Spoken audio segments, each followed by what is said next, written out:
What is going on, everyone? We are now done watching the second tier of games. Now, there's obviously late West Coast games going on, but the big ones for me for this episode is the Alabama game against Louisville.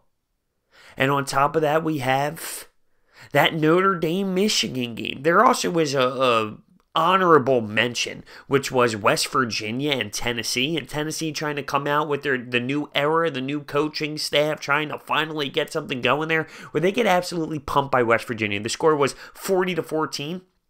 Will Grier, 429 yards thrown and 5 touchdowns. Just absolutely torched Tennessee today. Now let's move on to the big ones. I'm going to throw in that Alabama game right now. It's 51-7. It's the fourth quarter, and there's still 7 minutes left. And I'm checked out on it. I've seen enough. Okay, some noticeable things. Obviously, we didn't know what was going on with the quarterback controversy, what's going to happen. We see Tua go out there, start this ball game, and pretty much dominate. You had Nick Saban get interviewed before the game. They said, who's it going to be? He laughs and says, you got to wait about 30 more seconds, but we know what both bring to the table, and we're going to use both.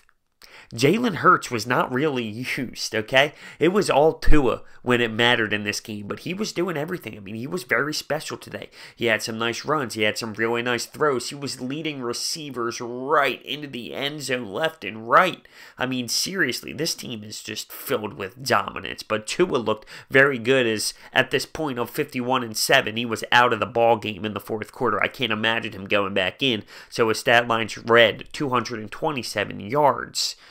2 touchdowns thrown, 1 rushing. So we had 3 touchdowns on the day. Some noticeable guys on this football team, though, that are going to be truly, truly special.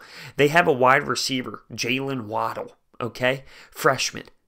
He's going to be disgusting. On top of that, they have Devontae Smith. When it comes to running backs, Josh Jacobs.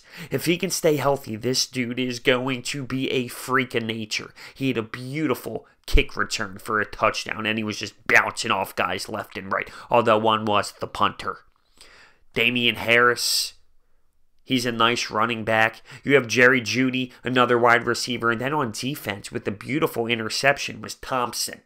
But what spoke to me about this Alabama team is Nick Saban is screaming at his players left and right,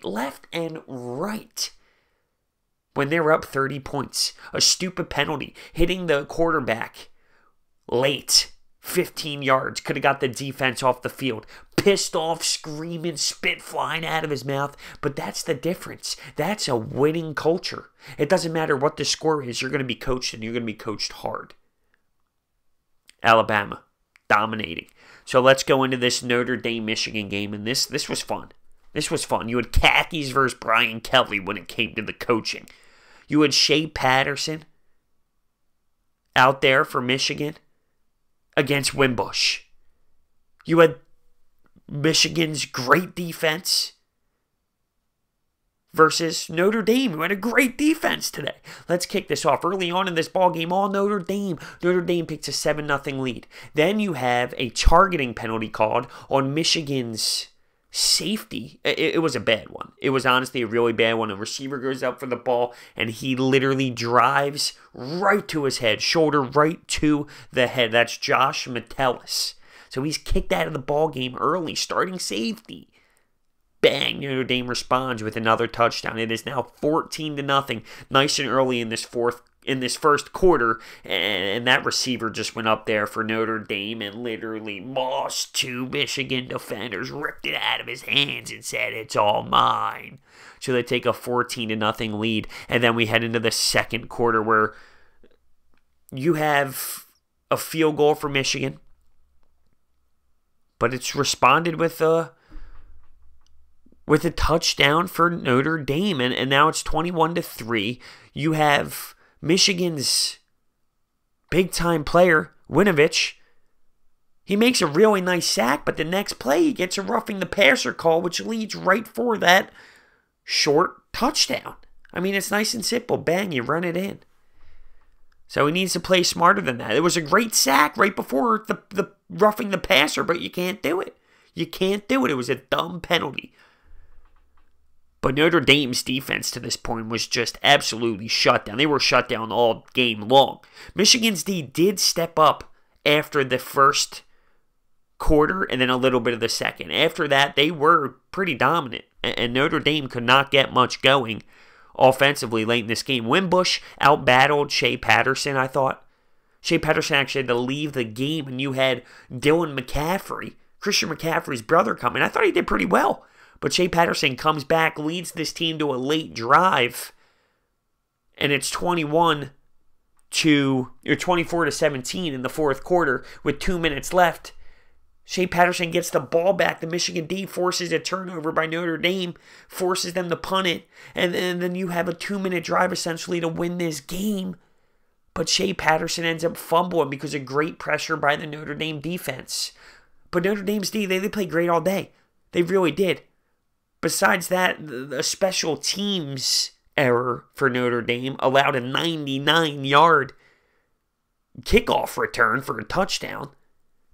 But the defense, all in all, played fantastic and won Notre Dame this football game.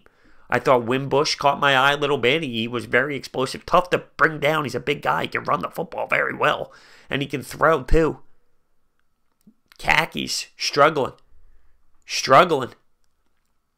I wonder how much heat he's feeling. I mean, this is a tough game to go into Notre Dame and win, but I thought there was a crucial play. It wasn't insanely crucial, but it was right after the half. You're down the football game. At that point, it's 21-10. And he goes for it on 4th and 4, 3 minutes into the half around the 50-yard line. It's not desperation time yet. That's all. That's all I'm saying. It's not desperation time yet. I don't understand why at the 50 you're going for it a couple minutes into the half. But Notre Dame ends up sticking that one out. Bama brings the dominance. And Will Grier destroys Tennessee. Let me know your thoughts and opinions on these games. Thank you so much for watching. I'll see you next time.